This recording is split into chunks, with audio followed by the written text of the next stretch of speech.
Hello everyone, another day in my లైఫ్లోకి స్వాగతం. అతి కష్టం మీద నిద్ర లేచి రెడీ అయ్యి అలా రోడ్డు మీద అడుగుపెట్టాను. జీవితంలో కొన్ని వద్దనుకున్న వదలలేము, చేయలేమనుకున్న చేయాల్సిందే, ఎందుకంటే ఇది జీవితం కాబట్టి. రీసెంట్గా 4 days బ్యాక్ ఒక ర్యాండమ్ పర్సన్ గణేష్ అని, ఏజ్ 40 ఉంటుందేమో, నేను అడగకుండానే నాకు మాట చెప్పాడు, మగాడి బ్రతుకు గాడి బ్రతుకు ఒకటే అని, ఎప్పటికీ మోస్తూనే ఉండాల్సిందని. దాంతోపాటు చాలా చెప్పాడులే. నేను అడిగాను, ఎందుకన్నా నాకు ఎందుకు చెప్పాలనిపించింది ఇవన్నీ అని. అన్నాడు, ఎందుకో తమ్ముడు నీ మొహం చూస్తే చెప్పాలనిపించింది చెప్పి వెళ్ళిపోయాడు. అంతే కదా, నీ మనసు ఎలా ఉంటే ఏంటి, బాధ్యతల్ని నువ్వు నిర్వర్తించాలి కూడా. అలా ఆలోచిస్తూ ఇంకా ఈరోజు ఆఫీస్కి ఇలా మెట్రోలో బయలుదేరాను.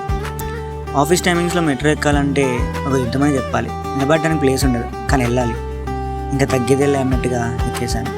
అమీర్పేటలో ట్రైన్ చేంజ్ అవ్వాలి. సో ఇప్పటిదాకా ఉన్న రష్ టీజర్ అయితే, ఈ అమీర్పేట నుండి రాజురికి వెళ్ళే ట్రైన్లో ఉండే రష్ సినిమానే చెప్పొచ్చు.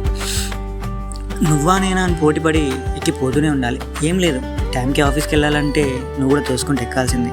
నా వల్ల కాదు అనుకుంటే నువ్వు టైంకి ఆఫీస్కి వెళ్ళినట్టే. ఇక్కడ చుట్టూ ఎంతమంది ఉన్నా ప్రతి ఒక్కరిది ఒంటరి ప్రయాణమే. ఈ తిక్కేసిన బోగిల్లో మనుషులు మాత్రమే కాదు, మోయలేని వాళ్ళ కళ్ళలు, అలాగే తీరని వాళ్ళ బాధ్యతలు కూడా ప్రయాణిస్తూ ఉంటాయి.